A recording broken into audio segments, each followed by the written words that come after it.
Allahumma rabbana zidna ilma warzuqna fahma birahmatika ya arhamar rahimin. Hamba Allah, muslimin muslimah, jamaah salat maghrib, majlis pengajian Masjid Jami' yang mulia, selalu tak pernah hentinya kita memuji Allah Azza wa Jalla dan juga menyanjung Rasul kita dengan mengucapkan salatu wa salama. Hamba Allah, jamaah sekalian, ta'zim takrim pada guru-guru kita yang berhadir dan kepada seluruh hadirin. Kita lanjut lagi pelajaran tafsir kita Al-Quran surah Al-Baqarah yang lalu, yaitu 264. A'udzubillahi minasyaitonirrajim. Kemarin kita membahas tentang ayat Al-Quran yang Allah umpamakan kepada orang-orang yang ria'an nas. Artinya orang-orang yang berbuat amal, termasuk dalam hal ini adalah memberi sedekah, karena di sini lebih banyak potensi untuk ria'an nas. Banyak potensi pada memberikan sedekah. Bahasa Acehnya untuk buat mete'ah, itu lebih banyak pada saat kita memberi, mete'ah. Sunat tamang bak warung, setelah orang itu makan nasi atau minum, khi nyanyo kaji awal je mandum nya gede, hana putenang mentan je urusan lu mandum mete'ah.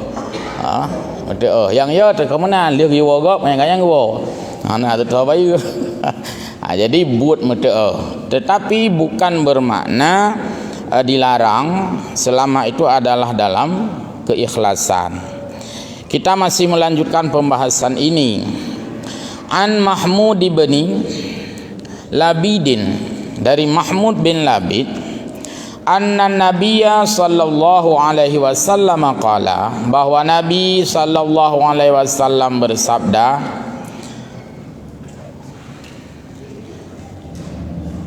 inna akhwafa ma akhafu alaikum asyirkul asghar. Yang paling aku khawatirkan, yang paling aku takutkan, kata Nabi, yaitu sesuatu yang tersembunyi pada dirimu, sesuatu yang ada di dalam diri kita yang tersembunyi, karena itu masalah hati, yaitu syirik asghar. Ini sangat dikhawatirkan, dirisaukan oleh Nabi kalau umatnya ini ternyata berlaku di dalam jiwanya itu syirik kecil. Syirik artinya mensyarikatkan Allah. Syirkun artinya memecah. Jadi lebih dari satu, dualisme kah, tiga, trio, empat dan sebagainya, ini namanya syirik. Tapi dalam hal ini yang dikhawatirkan adalah syirik asghar. Kalau syirik akbar itu nyata-nyata. Merithatnya syirik akbarnya tika jelas-jelas juga. Orang mengakui kafir, membantah Allah. Tapi ini tidak, hanya dia bersifat tersembunyi, terlihat biasa-biasa saja, tetapi ada di dalam jiwa manusia. Qalu, sahabat bertanya, ya Rasulullah, wahai Rasulullah, wa masyirkul asghar, apa itu syirik asghar yang engkau takutkan, yang engkau risaukan? Qala, Rasul menjawab, ar-riya'u, syirik kecil adalah bersifat riya. Riya artinya riya. Riya sudah dijelaskan yang lalu, yaitu berbuat amal karena manusia, dan ketika dia tidak berbuat juga dengan dalih manusia. Inilah riya. Yaqulullahu lahum yaumal qiyamah, orang yang riya ini pada hari kiamat, Allah berkata kepada orang riya ini, yaitu berkaitan dengan yauma yujazil ibadi bi a'malihim, pada hari manusia ini mendapatkan balasan dari Allah. Ketika Allah membalas amal-amal mereka pada hari kiamat, guna bagi mandum fahala yang kata pubut. Jika yang berbuat amal itu riya, meung dan sebagainya, akulah dan sebagainya, maka Allah berfirman kepada orang itu, idhabu ilal ladzina kuntum turauna fid dunya. Carilah pahala itu, ambillah pahala itu, pergilah untuk memperoleh pahala itu kepada orang-orang yang engkau perlihatkan amal di dunia ini. Kemarin sudah kita jelaskan sepintas. Nah, yang ya cok pahala itanya bak macam-macam. Nah, yang ya cok pahala bak yah tuan, karena tak peu bak yah tuan. Nah, yang ya cok pahala bak atasan. Nah, jak masjid. Nah, bahkan jak masjid gu absen li bapak kepala. Yang hana jak turun pangkat. Oh ya lah ke pahala bak kepala ke baik bak lung ke Allah. Idhabu ilal ladzina kuntum turauna fid dunya. Pergi sana, minta pahala sama orang yang kamu perlihatkan sama siapa. Nah, ya tuan enggak sembahyang masjid, hai kaduh kau masjid. Malai aku sembahyang rumah itu pun le melintai. Oh ya cak pahala bak melintai. Jadi seperti itulah Allah menyuruh orang-orang mendapatkan pahala pada siapa yang ia perlihatkan. Bupane barang. Artinya memang tidak ada. Maksudnya adalah tidak memperoleh pahala. Fanduru hal tajiduna indahum jaza. Coba lihat. Nah hinan balasan. Ya minta ju. Maksud tak khul tanya. Mana Allah Taala apa ni balasan? Balasan kan mbak don Allah Taala nya kikahkan karena lo karena ji cijak jai gede boleh tak apa. Kira-kira lagi nya. Le tak jak lekai gede. Jadi maksudnya adalah amalan kita dianulir, dibatalkan, dihapus oleh Allah Subhanahu wa taala ketika beramal, termasuk bersedekah, karena ayat ini bicara tentang sedekah yang kita lakukan bukan dengan seutuhnya secara ikhlas. Hadis berikutnya diangkat oleh Imam Al-Baghawi dalam tafsirnya ini, yaitu dari Abi Hurairah. Sami'tu Rasulullah sallallahu alaihi wasallam yaqulu, bahwa beliau mendengar Nabi pernah bersabda. Ini hadis qauliyah karena Nabi mengucapkan. Nanti ada hadis fi'liyah, sahabat melihat, itu namanya hadis fi'liyah. Kalau sahabat mendengar namanya hadis qauliyah. Long dengar Nabi ge pegah nyan gekeun hadis qauliyah karena hadis dengan lisan Nabi. Long kalau Nabi ge pebut nyan berarti kan qauliyah, hadis fi'liyah ge kalau realita Nabi kiban lakukan. Jadi hadis dibagi tiga. Ada qauliyah puwe yang ge pegah le Nabi. Ada fi'liyah puwe yang ge pebut le Nabi. Ada satu lagi yaitu hadis taqririyah, apa yang oleh Nabi mendiamkan, hana getam, hana geyu, maka kembalilah kepada keadaan yang baik. Mana menurut kita itu dianggap itu kebijakan, itu dianggap sebuah kesepakatan. Pokoknya hana getam, hana geyu oleh Nabi. Yang hana getam oleh Nabi, hana payah ya tanya ya cok mik ya tham dah. Nah amalan-amalan Nabi hana getam, kakak buat tengok dia tham gok. Yang katuha ada ngadun. Maka yang tidak dilarang oleh Nabi, maka jangan kita melarangnya. Juga yang tidak disuruh oleh Nabi tidak menyuruh. Tanya opi hanatat mesti tayak mati-matian untuk menyuruhnya. Maka dilihat kepada kandungan-kandungan ayat. Kalau dalam kandungan ayat tidak menentang, berarti itu dibolehkan. Kalau dalam kandungan ayat itu saya ulangi, kalau dalam kandungan ayat itu menentang, maka jangan dilakukan. Kalau dalam kandungan ayat tidak ada yang menentang, maka jangan dilarang. Disinilah ranah perbedaan itu. Ini ranah perbedaan mendung. Nabi hana getham urang Islam, beutaba urang mulut mem lasah, nya hana getham le Nabi. Jadi bet tak tham le katanya. Yan fu ka pubut Nabi man saja mun ya mem tabak melasah. Apa yang balik tanya, nak getham. Hai hana asik pun bodra na teman. Jadi artinya yang tidak dilarang be awai kita nyo dang ikut ayat tham, yang hana geyu pi be tak pak sagop le kita nyo. Ini namanya taqririyah. Dilihat dengan keadaan dan situasi atau kondisi. As-salatu khairum minan naum nya hana geyu keun le Nabi. Nabi tidak menyuruh Bilal bin Rabah mengucapkan as-salatu khairum minan naum, karena kalimat azan lu hayya 'alal salah, hayya 'alal falah, lu hayya 'alal falah, Allahu akbar, la ilaha illallah, itu kalimat azan. Mana salatu khairum minan naum dilakukan oleh Bilal bin Rabah. As-salatu khairum minan naum diucapkan. Gepu dengar buat Nabi ni. Hana gejak Nabi hai. Oh kata tamah-tamah kata hana bu tepunya. Yang hana tayu bukan ada pobot. Hana kheleganyan. Hana getam dan hana geyu pifon, karena Nabi membiarkan. Ini namanya taqririyah. GACC istilahnya.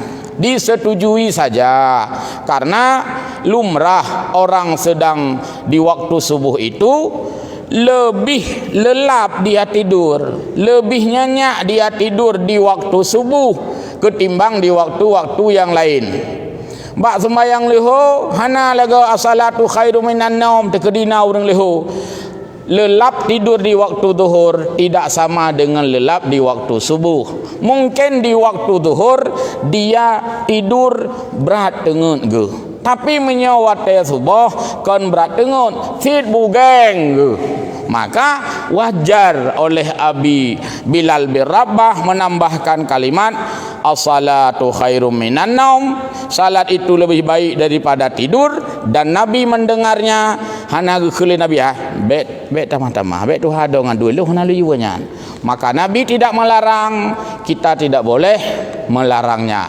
Dan Nabi tidak memaksa mesti itu. Maka hukum mengucapkan yaitu taswib as-salatu khairum minan naum itu sunat.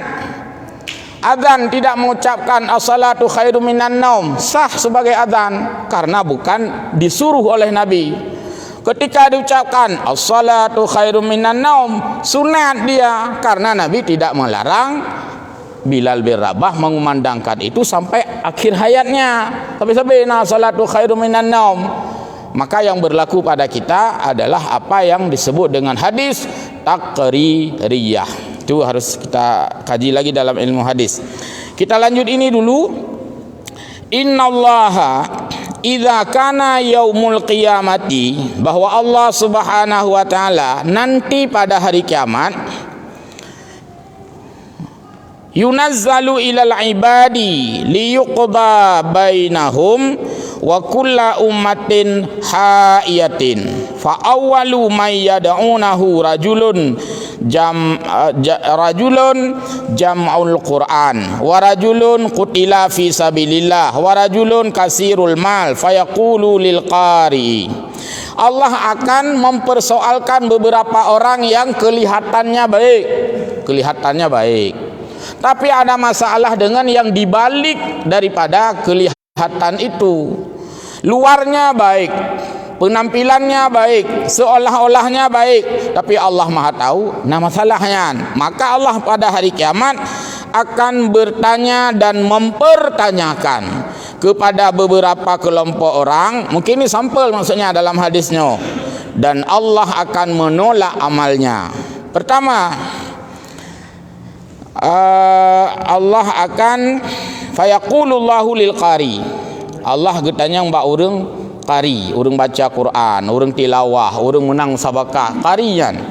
Urang hafai Quran. Pokoknya qari, orang yang baca Quran tu, Allah tanya, alam a'lamuka ma unzilat ala rasuli? Tahukah anda apa yang diturunkan kepada rasulku? Ketanya oleh Allah. Faqala, dijawab li qariyan, bala ya Rabb, tahu saya ya Allah, Al-Quran itu kalammu, kan pengakuannya. Kemudian ditanya oleh Allah, famaza amalta, apa yang sudah kamu lakukan dengan karimu, dengan baca Quranmu, dengan suara merdumu. Qala, orang kari tadi menjawab, kuntu aqwamu bihi ana al-laili wa ana an-nahar. Saya mengucapkannya, menegakkannya, melakukannya, mengamalkannya Al-Quran itu yang saya baca itu dari tepi siang sampai tepi malam. Si urang suput saja, si malam bengah. Fayaqulullahu lahu, seolah kekhulak Allah Ta'ala, buat cipegah. Habis dah pegah. Maka dijawab oleh Allah, kadzabta, sulitkah? Yang sulitkah? Baik kau pengelung kekhulak Allah, karena Allah Maha tahu. Itu yang tidak kekhulak memang dah ada pu. Lih penget pi ada pu penget dia. Kai penget tu galam gat ada pu penget. Yang kerja rasa pu nget dia. Sementara Allah kahek dia tak pegah kabutoi ke dia tak pegah, maka Allah menjawab, kadzabta, dusta engkau. Hai orang baca Quran tadi, yang bagus suaranya, yang bagus iramanya, yang dipuji-puji orang, cukup laga awak buat, man juara satu dan sebagainya. Ini bicara ikhlas, bukan berarti tidak boleh bicara ikhlas. Maka Allah menampiknya, artinya Allah membantahnya. Wa taqulu lahul malaikah, lalu malaikat menjawab, buno Allah kun dustakah? Lih kun Allah dusta, kita mahlam oleh malaikat. Kadzabta, betul Allah dusta jian. Adik hendak jawab oleh malaikat, Allah kedeposit. Kan berarti gak bantu Allah. Gak jawab lah mengakkan. Artinya Allah sudah katakan dia itu dusta. Malaikat menambah lagi, betul Allah Ta'ala memang dustanya, dusta Allah Ta'ala. Jadi gedukunglah oleh malaikat kedustaan itu. Lalu malaikat mengatakan, kadzabta, dusta engkau. Wa yaqulullahu Ta'ala, lalu Allah menjawab kembali, bal aratta ayyuqalu fulanin qari. Mana ada kamu ibadah untukku, kata Allah. Kamu kan ingin dibilang, hebat kali kamu jadi imam, bagus sekali suara kamu, kalah imam-imam tua. Mana kira-kira? Bagus sekali irama kamu, kalah orang-orang sudah juara. Itu yang menyelinap di dalam hati seorang qari. Ini hadis, bukan maksud kita ingin mengangkat sampel. Maksudnya ini hadis. Saya ngaji dulu dah dibilang ni. Ketika saya dulu ikut musabakah, gue ingat hadisnya. Gue bandung makaji urung pesantren, pertanyaan, bahkan hana le galak musabakah. Gue ingat le tengku. Jadi boleh jadi musabakah, tapi baca hadis ini supaya tidak kita hanyut dengan piala. Tapi juga harus memperhatikan fahala. Tapi menyebab musabakah pi gaduh dengan piala, maka pesertanya juga naturalisasi. Payah bun lah menang. Hakimnya boleh jadi tambah honor, menang. Ini sudah mengarah kepada piala. Jadi itu tidak menjadikan amal yang mendapatkan hasil untuk akhirat. Ya, untuk dunia boleh. Haidna dah bak dunia ipe bujang butik legop. Jadi kata Allah tadi, bal aratta ayyuqala fulanun qari'un. Kamu tidak lebih daripada ingin dipuji orang agar kamu dikatakan sebagai ahli baca Quran. Ini kan persoalan hati. Faqad qila dzalika, maka itulah yang distempel oleh Allah kepada orang yang baca Quran yang tidak jelas. Itu contoh orang baca Quran. Orang lain juga nanti contohnya banyak. Yang kedua, wa yu'ti bisahibil mal. Allah memanggil orang yang hartawan, orang yang kaya, milioner, ya, orang yang banyak harta. Fayaqulullahu lahu, lalu Allah bertanya kepada orang kaya, alam ausa' alaika hatta lam ada'ka tahtaju ila ahadin. Tahukah kamu siapa yang memberikan kamu harta itu? Allah tanyakan kepada orang yang banyak harta. Qala, orang itu menjawab, ini cerita hari kiamat. Bala ya Rabb, saya tahu ya Allah. Apanya yang kamu tahu? famadza amalta fima ataitaka. Kalau kamu tahu sadar bahwa itu harta yang diberikan Allah, terus apa yang kamu perbuat dengan harta sebanyak itu? Tanya mbak orang hartawan. Qala, orang itu menjawab, kuntu aslur rahmi wa atasaddaqu fayaqulullah fa atasaddaqu. Saya dengan harta itu menyambung silaturahmi, lungjak kena lungjak kedih pakai hartanya. Wa atasaddaqu, saya berinfak, bersedekah, menjadi orang yang dermawan, menjadi pemurah, sakha. Itu pengakuannya. Fa yaqulullahu lahu, kazabta, bohong kamu, mulutmu seperti itu tapi kamu bohong. Yang dijawab oleh Allah, wa taqulul malaikah, kita mahlul malaikat, kazabta, betul ya Allah, memang bohong ya, yang bohong ya Allah Taala. Long doa saksi, kata malaikat, dia itu bohong. Kemudian wa yaqulullahu Taala, lalu Allah menjawab kembali, bal aratta ayyuqala fulanun jawadun. Kamu sebenarnya memberi itu tidak lebih dari kepingin dikatakan orang kamu adalah jawad, baik hati. Berarti tajuk sesuatu sebenarnya tanya karena baik hati, tajuk hegop. Mihana baik hati kan tajuk. Tapi jangan motifnya ingin dikatakan baik hati. Kita memberi sedekah memang karena kita syukur sifat pemurah, maka tajuk sedekah hana kriit tanya. Tapi memberi sedekah bukan agar dikatakan tidak pelit. Tengok galak tu sampai je ke sampel lang kawan. Memang nah masalah binah agaknya lah contoh. Galak tu je ke sampel tanya. Kita ingin jadi sampel orang ikhlas, tidak ikhlas. Kita ingin jadi sampel orang dermawan, juga tidak dapat pahala. Kenapa kamu dermawan sekali? Supaya orang-orang menjadikan saya sampel sebagai dermawan. Disitulah tidak ikhlasnya. Dan juga tanda pubut ikhlas, itu yang legop. Itu tanda pubut amal na ikhlas pohana ikhlas. Hai ikhlas, kepu na pubut ikhlas. Mangai ikut ikhlas, hana tu ikhlas.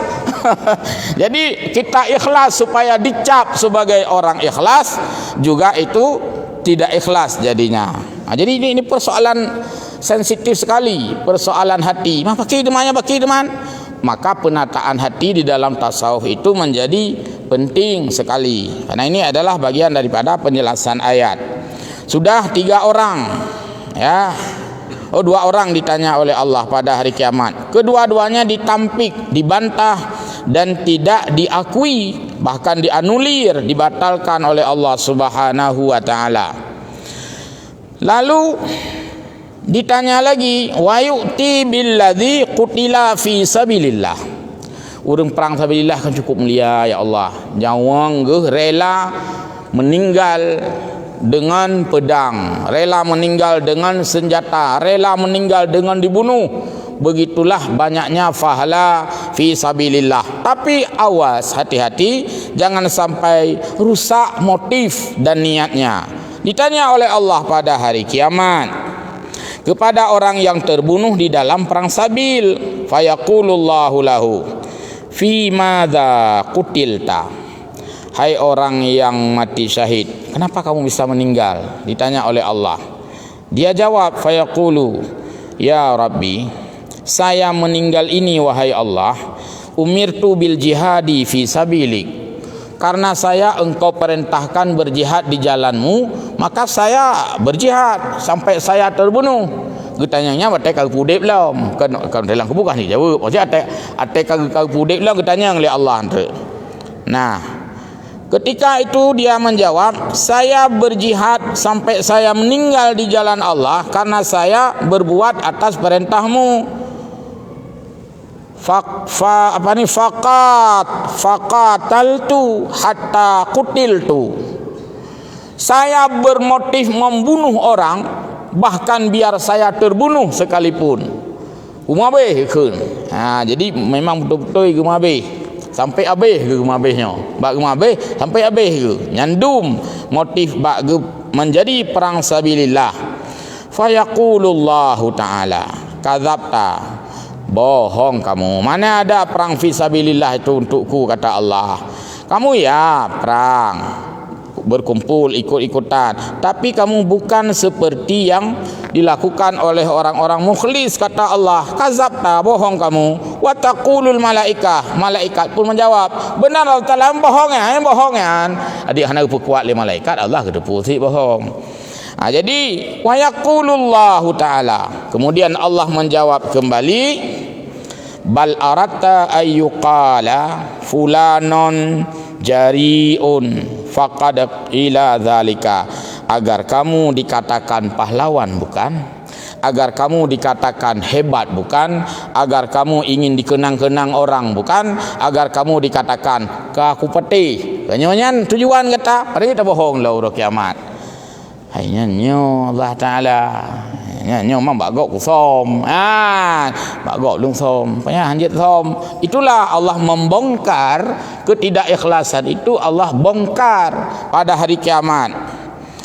Faqad qila dzalika summa daraba Rasulullah sallallahu alaihi wasallam ala rakbatai faqala ya Abu Hurairah. Setelah menjelaskan hadis ini semua kepada Abi Hurairah, maka Nabi ya bukan gejih bakfa lah, gemat bakfa, ya Abu Hurairah. Oh, kata Abu Hurairah, ulaika salah satu, 3 orang yang tadi disebutkan dalam hadis. Pertama, orang qari yang ingin dipuji atas kemerduan suaranya bukan karena Allah.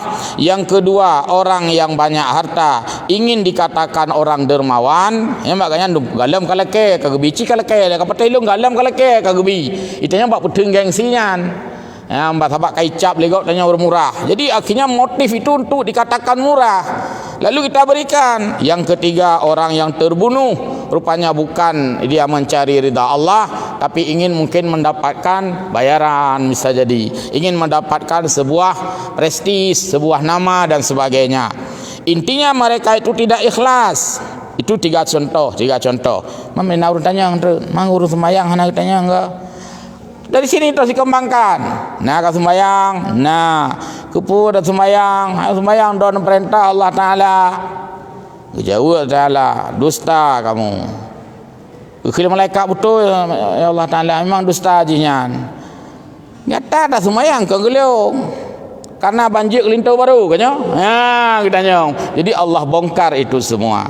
Khun leurnya hanya nyosi makanya jadi ketidakikhlasan itu dibongkar semua oleh Allah. Jadi yang 3 kelompok itu sebagai contoh, ini bukan 3 saja.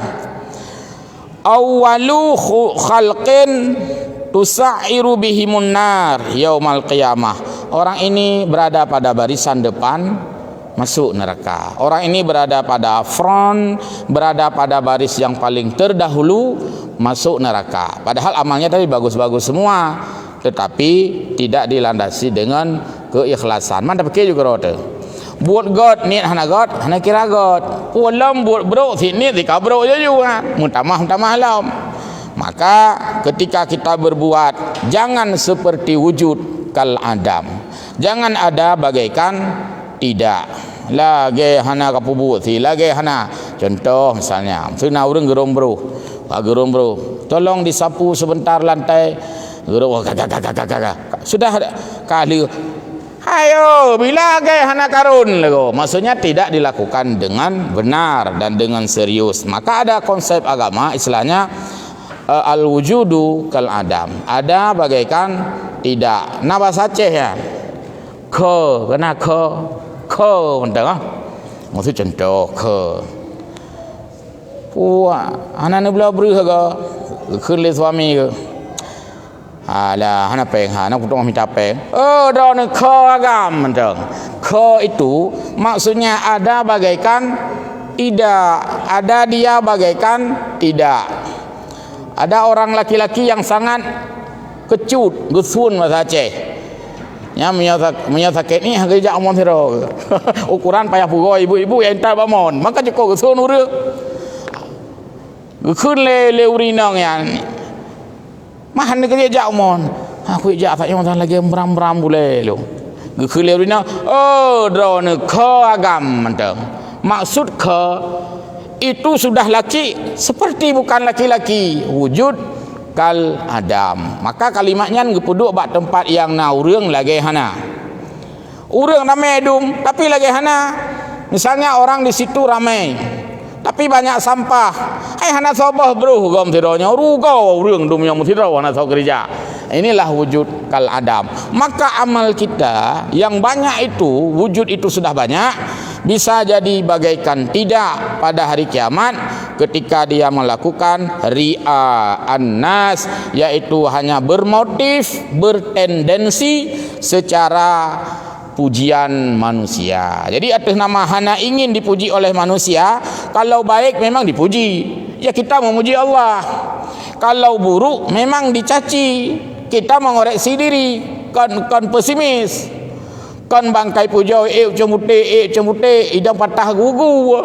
Tapi yang dipuji itu adalah Allah. Maka dalam konsep tasawuf, ketika kita dipuji oleh orang, kita bukan memuji orang yang puji, tapi memuji Allah. Contoh tu nak buat lawan tasawuf bak jamalah tu saya berah. Nah urang ke pujau tanya tu. Umai long nan tungku kopah lu ura ni mesu le. Tanya kan gaknya anda pujau ya. Tak pujau Allah yang kagak pegang tanya dalam keadaan pas. Long udra ni tungku warah sad cara nu semiki. Tanya kan gaknya anda pujau, tak pujau Allah. Alhamdulillah ya Allah kan pegang long ke urang waras. Itanya lada mengkamunan watai pujau tanya lu udra ni cukup pas ni pegang habah. Memang lu tengah komita urang yang cocok ke drone. Ya itanya. Asai ka cocok ni ka pas itanya. Walaupun hana cocok ngan kau. Nya dah keun ju long yang najik kungan ku yang agaknya. Sebab apa kan? Pu yang kububuh mandai belah betul.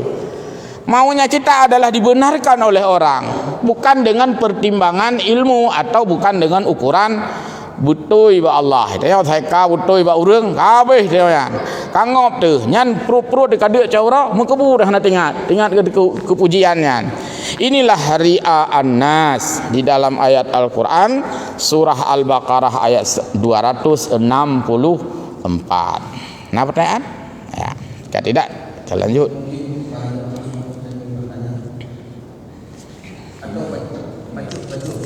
Ya. Assalamualaikum warahmatullahi wabarakatuh. Waalaikumsalam. Dalam ria tadi Ustaz, misalnya di pihak kita memang tidak ria, tapi di pihak teman-teman kita begini kan. Memang menyangka dia doa dan apa. Kita bilang memang doa dan jauh halangan, tapi kita tidak dengar ria. Besoknya dipuji lagi, akan doa memang apa? Yang namanya manusia begitu dipuji di depan kita kan agak bau macul Ustaz. Itu apa disebut ria juga Ustaz? Assalamualaikum warahmatullahi wabarakatuh. Waalaikumsalam. Yang tak ujuk punyong ke pun nak kemang. Ha, wan punya hana drone tikah apa? Wam kemang punyong. Ha, itu indikasi ria. Berarti langsung terjadi reaksi. Tapi memang bukan dalam makna memang tertagih dalam jiwa itu ria. Maka hana kira karena rianya personal, urusan draw terhadap draw tu. Ria itu adalah sikap kita terhadap kita, bukan sikap kita terhadap ria. Maksud mana terhadap orang lain. Tak fonis yang kau ria, ni tak fonis ha. Ni tak fonis kau ria. Maksud gayanya ria tak hebat bak jami ana siaran langsung lom. Engkau fonis ria, jangan didengar detan. Malah yang diingat adalah untuk syiar, untuk dakwah misalnya. Kan ada manfaat. Nah urang ke jam masjid, kedua rumah rumah handphone, kalau kan ada manfaat. Sebatas itu maksud kita. Kan mangai ke rumahnya kau petih. Menyuka petihnya tak mati putra. Li petih tu. Habis ulai, kau nak ke urang Tuhan. Jadi indikasi pada hati kita. Dia contoh kan. Nah urang kali lempegang kau boleh ke. Nanti dibaca kitab Imam Nawawi, di sana ditulis jika orang tarkul amal karena manusia, meninggalkan amal karena orang, itulah ria. Tidak lagi pejik ya nak ria, yang ke ya aku takut ikut ria. Karena manusia kan. Jadi itu juga ria artinya. Contoh lain, pejik nak sembahyang telat-telat irona. Maksud pakai itu nak sembahyang telat tapi orang lain wawai ke dia hijab. Bukan. yang kilung baik ikan legok ria aku jawai ria nyaria katnya karena mandung kepersada dengan manusia. Jadi hana yang kepersada dengan Allah. Tapi dia ketika dia menyandarkan kepada Allah akan niat sembahyang awai tat memang tajak dia mak datang fadilah awai wate kananyan fahala bila Allah ko le tajak awai tanya mantang fresh mantang segar datang duk bak telefon yang kan jawab mandung karena Allahnya ni hanaria ya ka bakal najak bawai kan mangap atai soti mak kenang lu hanya kaya kahana le karena Allah ya munalah kira-kira geule kepala long nalung kawannya mana kira-kira. Jadi ria itu ada pada prinsip yang betul-betul di dalam hati, bukan pada gaya. Kalau nanti orang gaya rianya ria ya. Bak tanya nya gaya agaknya ria. Lagi tengok orang puasa. Tapi kita tanya saya karudah babah ka puasa. Padahal kan doi lah bah ke. Karudah le. Ya, mana kira-kira. Sudah. Kita lanjut malam ali. Ini ada sedikit lagi ayatnya. Wa masalul ladzina yunfiquna amwalahum mubtigha amardatillah. Kebalikan ini. Dan perumpamaan orang-orang yang berinfak hartanya karena mencari ridha Allah, yang kau lihat ria anas, ingin dilihat orang. Sekarang Allah balik, yang berinfak hartanya karena ingin mengharap ridha Allah, biar dapat pujian Allah bukan pujian orang. Wa tasbitam min anfusihim, dan dia ingin meneguhkan keseriusan imannya, memang harus berbuat karena Allah. Kama sali jannatin birabwatin asabaha wabilun. Orang itu seperti yang Allah umpamakan jannah, kebun, artinya seperti kebun birabwatin yang berada di puncak. Lagi takengon lah, lagi benar meriah lah, lagi gunung Salak lah kira-kira. Jadi asabaha, gunung yang tinggi itu seperti di dataran gayo. Ketika hujan fa asabaha wabilun, lalu turun hujan lebat, apa yang terjadi? Tak kalian ditakengon tu wate kau ujian berat kau boh pukat imu boh kul pupu yang na boh habis begitu lebat fa'atat ukul laha di'afain, maka buah-buahan itu 2 kali lipat. 2 makna 2 kali lipat. Pertama bobot buah-buahan bagus, yang kedua memang buahnya banyak. Itu bisa salah satu maknanya di'afain. Fa illam yusibha, dan jika tidak terjadi hujan di dataran yang tinggi, wabilum fatal, dengan rintik-rintik embun saja sudah memadai. Jadi hana payah hujan raya pingan ngerintik-rintik mantap ka memadai. Itulah Allah umpamakan orang-orang yang ikhlas, artinya mendapatkan pahala yang sangat banyak seperti buah-buahan di dataran tinggi. Demikian, mudah-mudahan ada manfaat. InsyaAllah hari ini adalah malam ini pengajian terakhir sebelum Ramadan. Dari sekian lama kita sudah bertemu dalam forum ini, di majelis ini. Banyak kekurangan dan pasti ada kekurangan. Saya mohon maaf, diperbanyak maaf atas kekeliruan itu, dan juga kami mohon guru-guru untuk mengklarifikasi. Amin ya rabbal alamin. Selamat menyambut bulan suci Ramadan. Semoga Allah menerima amal ibadah kita, mengampuni semua dosa dan kesalahan kita. Wallahul muwaffiq ila aqwamit thariq. Wassalamualaikum warahmatullahi wabarakatuh.